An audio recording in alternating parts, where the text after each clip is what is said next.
Welcome to our channel. Today we how to increase your affiliate revenue with Amazon Associates, beginner guide step by step clearly.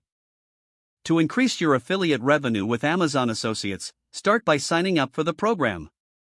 Visit the Amazon Associates homepage and click on the Join Now for Free button.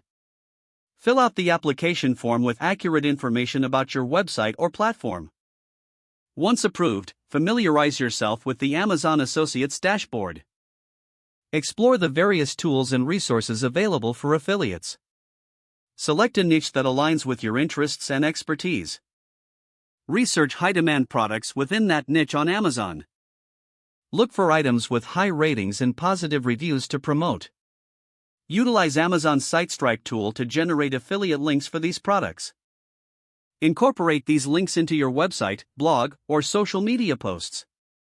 Create high-quality content that showcases the products you're promoting.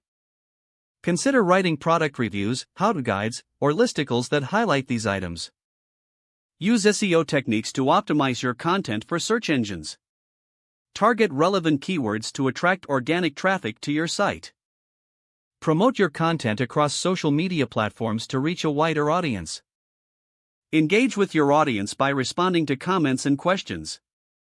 Experiment with different content formats, like videos or podcasts, to diversify your reach.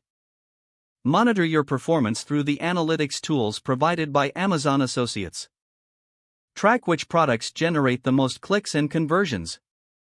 Adjust your strategy based on the data you collect.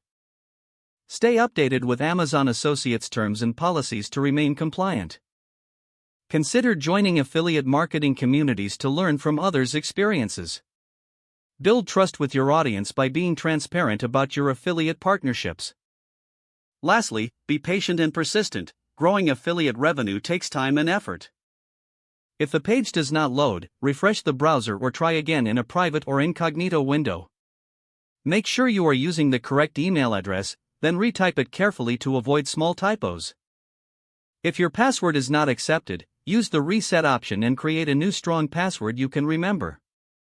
Check your spam folder for verification or security emails, then complete any requested confirmation steps. Don't forget to like this video and subscribe to our channel for more step-by-step tech guides.